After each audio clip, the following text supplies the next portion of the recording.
ಉತ್ತರ ಕರ್ನಾಟಕದ ಜನ ಬೇಸಿಕಲಿ ಬಹಳ ಮುಗ್ಧರು, ಅಮಾಯಕರು, ಆದ್ರೆ ಎಮೋಷನಲ್ ಫೆಲೋಸ್. ಅವರ ಪ್ರೀತಿನೂ ಅಷ್ಟೇ ಗಾಢವಾಗಿರುತ್ತೆ, ಅವರ ಶತ್ರುತ್ವನೂ ಅಷ್ಟೇ ಗಾಢವಾಗಿರುತ್ತೆ. ಅವರು ಸುಮ್ಮನೆ ಮರೆಯೋದಿಲ್ಲ ಯಾವುದನ್ನು ಕೂಡ. ನೀವು ಒಂದು ರೊಟ್ಟಿಯನ್ನ ಒಂದು ದಿವಸ ಕೊಟ್ಟಿದ್ದೀರಿ ಅಂತಂದ್ರೆ 1000 ವರ್ಷ ಆಗ್ಲಿ ಆ ರೊಟ್ಟಿಯ ಋಣ ತೀರ್ಸೇ ಸಾಧ್ಯ. ಹಾಗೇನೆ ಒಂದು ಕಪಾಳಕ್ಕೆ ಹೊಡೆದ್ರೆ ವಾಪಸ್ ನಿಮ್ ಕಪಾಳಕ್ಕೆ ಹೊಡೆದೇ ಸಾಧ್ಯ. ಅಂತದ್ದೇ ಒಂದು ರೊಟ್ಟಿ ಋಣ ನಿಮ್ಮ ಮೇಲೆ ಕೂಡ ಇದೆ. ನಾನು ಹೇಳಿದ್ನಲ್ಲ, ಅಲ್ಲಿ ನಿಮ್ಮ ಪುಸ್ತಕದ ಮುನ್ನುಡಿಯಲ್ಲೇ ಶುರು ಆಗತ್ತದ. ನಾನು ಇಂಡಿಯಿಂದ ಜಳಕಿಗೆ ಬರ್ತಾ ನನಗೆ ಯಾವ ತರದ ಹಸು ಅಂದ್ರೆ ಕಣ್ಣು ಕಟ್ಲೆ ಬರ್ತಾ ಇದೆ.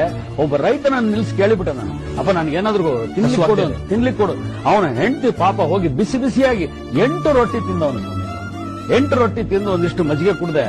ಆಕೆ ನನಗ್ ಕೊಟ್ಟ ಮೇಲೆ ಗಂಡನಿಗೆ ಕೊಡಮ್ಮ ಅಂದೆ. ಇರ್ರಿ ಅಣ್ಣಾರೆ ಅಂತ ಹೇಳಿ ತಗೊಂಡೋಗಿ ಎತ್ತಿಗೆ ಮೊದಲು ಕೊಟ್ಟು, ಆ ಎತ್ತುಗಳಿಗೆ ಮೊದಲು ಒಂದೊಂದು ರೊಟ್ಟಿ ತಿನ್ನಿಸಿ ಆಮೇಲೆ ಗಂಡನಿಗೆ ಊಟ ಮಾಡಿಸ್ತಾಳೆ. ಅಂತ ಸತ್ ಸಂಪ್ರದಾಯ ಇರುವಂತಹ ಉತ್ತರ ಕರ್ನಾಟಕ.